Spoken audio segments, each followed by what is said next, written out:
আল্লাহ এমন একটা সৃষ্টিজীব সৃষ্টি করেছেন, তার নাম ফেরেশতা। তার নাম কি? ফেরেশতা। যারা হচ্ছে জুনুদুল্লাহ, ফেরেশতারা হচ্ছে আল্লাহর বাহিনী। এত ফেরেশতা আল্লাহ সৃষ্টি করেছেন যে কাবা ঘর বরাবর সপ্তম আসমানে একটা ঘর আছে বাইতুল মামুর। আল্লাহ রাসূল বলছেন বাইতুল মামুরকে ফেলে দেওয়া হলে লা খাররা আলাল কাবা, বাইতুল মামুর কাবার ওপর এসে পড়ে যাবে। ওই বাইতুল মামুরে ফেরেশতারা প্রথম দিন ৭০,০০০ সালাত আদায় করেছে, করতেই আছে। একদল করে বের হচ্ছে, আর একদল ঢুকতেছে, একদল করে বের হচ্ছে, আর একদল ঢুকতেছে। কিন্তু প্রথম যে ৭০,০০০ ঢুকেছিল তারা এখনো দ্বিতীয়বার ঢোকার সুযোগ পায়নি। এত ফেরেশতা। আর এক হাদিসে রাসূল সাল্লাল্লাহু আলাইহি ওয়াসাল্লাম বলতেছেন, মা মিন মাউযিইন, আসমানের একটা ইঞ্চিও জায়গা খালি নাই, এক বিঘত জায়গাও খালি নাই যেখানে কোনো না কোনো ফেরেশতা সিজদায় পড়ে আছে, কোনো না কোনো ফেরেশতা সালাতে দাঁড়িয়ে আছে, কোনো না কোনো ফেরেশতা আল্লাহর তাসবিহ তাহলিল সুবহানাল্লাহ আলহামদুলিল্লাহ আল্লাহু আকবার লা ইলাহা ইল্লাল্লাহ। আসমানের একটা ইঞ্চি জায়গা খালি নাই। প্রত্যেক জায়গায় ফেরেশতারা হয় সিজদায় পড়ে আছে, না হয় সালাতে দাঁড়িয়ে আছে, না হয় আল্লাহর তাসবিহ তাহলিল করতেছে। অতএব আল্লাহ মানুষের ইবাদতের মুখাপেক্ষী ছিলেন না।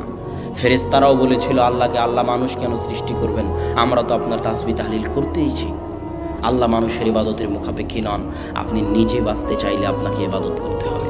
আল্লাহ সুবহানাহু ওয়া তাআলা কোরআনে বলছে, ইয়া আইয়ুহান নাস, হে দুনিয়ার মানুষ, আনতুমুল ফুকারা ইলাল্লাহ, তোমরা সবাই আল্লাহর মুখাপেক্ষী।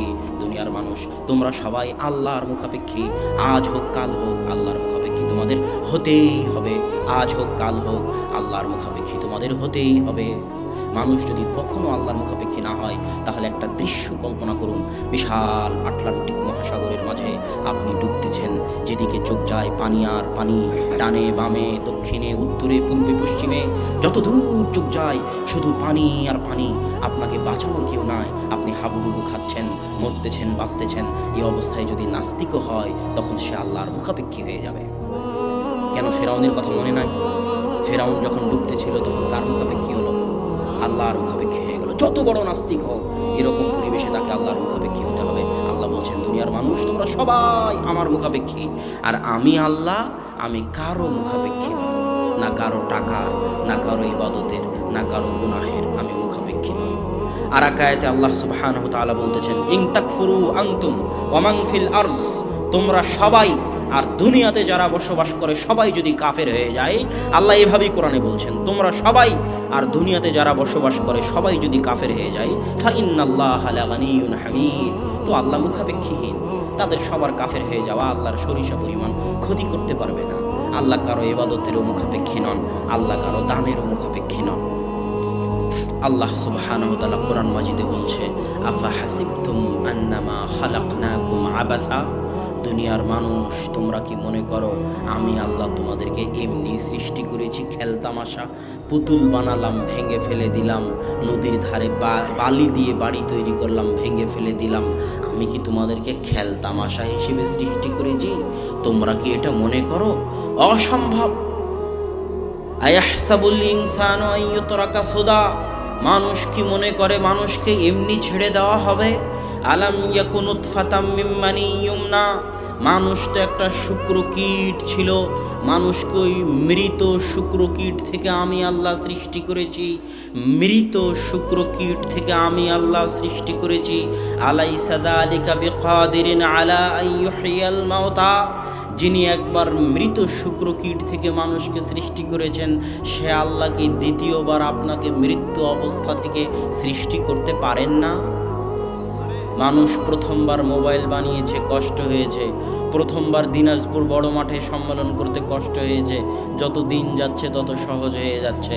প্রথমবার মানুষের বিমান বানাতে কষ্ট হয়েছে, তারপরে আর কষ্ট হয়নি। তো আল্লাহ মানুষকে প্রথমবার বানাতে পারবেন আর দ্বিতীয়বার পারবেন না?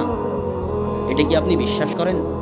আল্লাহ সুবহানাহু ওয়া তাআলা কোরআনে বলতেছেন, ইউহয়িহাল্লাযী আনশাআহা আউয়াল মাররা, ওই আল্লাহই তোমাদেরকে সৃষ্টি করবেন যিনি তোমাদেরকে প্রথমবার সৃষ্টি করেছিলেন। এই যে আজকে দিনাজপুর বড় মাঠে যারা উপস্থিত আছে, সবাইকে এখন প্রথমবারের মতো কে সৃষ্টি করেছে? আল্লাহ। কিয়ামতের মাঠে আমাদের সবাইকে কি আল্লাহ দ্বিতীয়বার সৃষ্টি করতে পারবেন না? পারবেন। তাহলে কেন আমরা সেই দিনের প্রস্তুতি নিব না? কেন আমরা বুদ্ধিমত্তার পরিচয় দিব না? আজ আমি আপনাদের সামনে দাঁড়িয়ে কথা বলতেছি, আমি যদি মারা যাই তাহলে মাইকে ঘোষণা হবে আব্দুল্লাহ চলে গেছে, দুনিয়াতে নাই। অথচ আমার হাত, আমার পা, আমার চুল, আমার নাক, আমার মুখ, সব কিছুই আছে।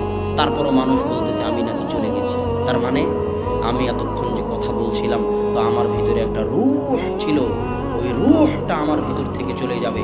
ওই রূহটা যেখানে যাবে সেখানে বিচার হবে, ওই রূহটা যেখানে গেছে সেখানে বিচার হবে।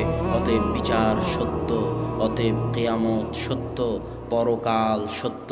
যে আল্লাহ আপনাকে প্রথমবার বানিয়েছে তার জন্য দ্বিতীয়বার বানানো সহজ। তাই বুদ্ধিমত্তার পরিচয় দিন, নিজের জন্য কিছু করুন, নিজের স্বার্থ বুঝতে শিখুন, স্বার্থপর হয়ে নিজের জন্য কিছু করুন। সন্তান সন্ততি মানুষজন বাড়িঘর অনেক করেছেন, এবার একটু পরকাল কিয়ামতে নিজের জন্য কি নিয়ে যাচ্ছেন তা একটু দেখুন। এই জন্যই কিন্তু আল্লাহ আপনাকে সৃষ্টি করেছে, ওয়ামা খালাকতুল জিন্না ওয়াল ইনসা ইল্লা লিয়াবুদুন। মানুষ এবং জিনকে সৃষ্টি করেছি শুধু আমার ইবাদত করার জন্য। সকাল থেকে সন্ধ্যা পর্যন্ত, জন্ম থেকে মৃত্যু পর্যন্ত মানুষ শুধু আমার ইবাদত করবে, আমার জিকির আজকার করবে, আমার তাসবিহ তাহলিল করবে, এটাই মানুষের কাজ। তাহলে খাওয়া দাওয়া, চাকরি বাকরি, বেঁচে থাকতে খাওয়া লাগে তাই খাবে। কথা মনে হয় বুঝাতে পারি? বেঁচে না খেলে তো বেঁচে থাকবে না, বেঁচে থাকতে খাওয়া লাগে তাই খাবে। খেতে হলে একটু চাকরি করা লাগে তাই চাকরি করবে। কিন্তু আসল কাজ কি? কথা বলেন না যে আসল কাজ কি? ইবাদত করা। আসল কাজ এই চাকরি বাকরি জমি জায়গা এগুলো আসল কাজ নয়। এগুলো বাঁচতে হবে তাই করতেছেন, না হলে মরে যাবেন দুনিয়াতে। বাঁচতে হবে তাই করতেছেন। আসল কাজ হচ্ছে ইবাদত করা, আসল কাজ জিকির আজকার করা। কিন্তু আল্লাহ জানে দুনিয়ার মানুষ 24 ঘন্টা আল্লাহর জিকির আজকার করতে পারবে না। মুসা আলাইহিস সালাম জানতেন দুনিয়ার মানুষ 24 ঘন্টা 50 ওয়াক্ত সালাত আদায় করতে পারবে না। এই জন্য আল্লাহ বলেছেন ওয়া আকিমিস সালাতা লিযিকরি। দুনিয়ার মানুষ আমি জানি তোমরা 24 ঘন্টা পারবে না, তবে অন্তত পক্ষে নিম্ন পক্ষে যে কোনো মূল্যে সারাদিনে 5 বার আমি আল্লাহ আমাকে স্মরণ করিও। আল্লাহু আকবার। স্মরণ করলে আল্লাহর কোনো উপকার আছে তা নয়, স্মরণ করলে আপনারই উপকার আছে। আজকে আমাদের আলোচনার যেটা মূল বিষয়বস্তু সেটা হচ্ছে আপনি যা করেন না কেন আপনারই উপকার। স্মরণও যদি করেন তো আপনারই উপকার। ইউনুস আলাইহিস সালাতু ওয়াস সালাম যখন মাছের পেটে ছিল তখন তিনি বলেছিলেন লা ইলাহা ইল্লা আনতা সুবহানাকা ইন্নী কুনতু মিনাজ জালিমিন।